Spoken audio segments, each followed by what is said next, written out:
This is Luke Payson from Fighting Stance Media. I'm here with AJ Wilkins, and we're going to talk about your record, your career, where you're going. Right now, you are 5-1 as an amateur, 125 MMA fighter, and you're ranked #1 in Ohio by Tapology and 5th out of everybody in the Midwest. So how do you think you've gotten so good this quickly? My team, for sure. I have a lot of tools at my dispense. We're brother Mike Wilkins. There's just a lot of great fighters around this area, and we all kind of come together. And you'll see that with this next wave of Pittsburgh fighters. I think we're going to be a step up because of the trail they paved for us. And as far as what works for you in those fights, what have you learned about yourself, and what's kind of your game plan, generally speaking, going into a fight? Well, I'm still new, so a lot of the times I'm trying to get my feet wet in different areas. Like sometimes I'll have fights where they just say go out and fight. There's no game plan. Just do whatever you want. Flow to whatever works for you. Right. But mainly I am a wrestler. Trying to be a complete MMA fighter.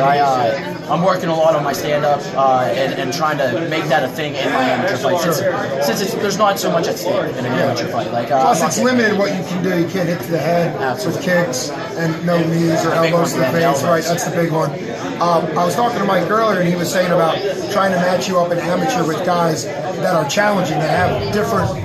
You're not trying to take easy fights, you're trying to go for challenging fights. And we were talking about how you can actually steal somebody's experience if you beat them or learn from them. Do you feel like that's what you're doing at the amateur level? Oh, absolutely. The only fights we're looking for right now are the best around, basically. If they're not the best around, and I'm taking a step back, I'm not going to take that. Because this is all practice from the pros, and there's no easy fight in professional MMA, so you got to get used to that now. And that's definitely a different mindset. A lot of amateur MMA fighters, they want to kind of have a good record and kind of protect the record. They fight a lot of guys with losing records. Of course, coming from, like you said, a great training camp at Stout Training Pittsburgh, represent, but also with your brother being a well-ranked pro, do you think it helps to kind of have the mindset to have a pro trajectory? You're fighting now for the pros as opposed to just doing it to have fun now. Oh, absolutely.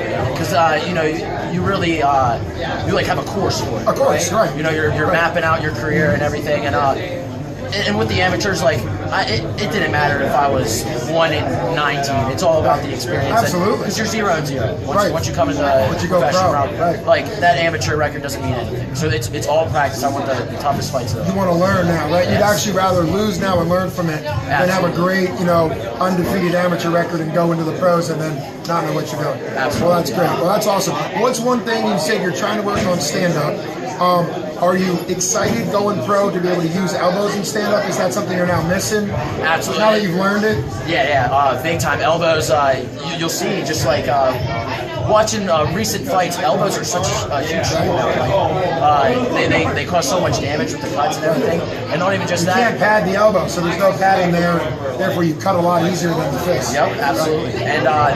And it's a lot easier to land them. Like they're real short strikes, especially on top. And as a wrestler to get on top, you'd rather throw them than overcommit with punches. Absolutely. Yeah. Absolutely. Well, that's awesome. Thanks for taking time out for us. You don't have any plans set right now, but maybe December is the thought. December 22nd. Oh, you do? You do have it set. What I'm hoping for. I put my name in the hat. I just got to get feedback from the other camp. You got to get it figured out. Okay. Yeah. But hopefully another fight before the end of the year. Oh yeah. Absolutely. Well, thanks for taking time to talk to us. Best wishes to you, my man. Thank you.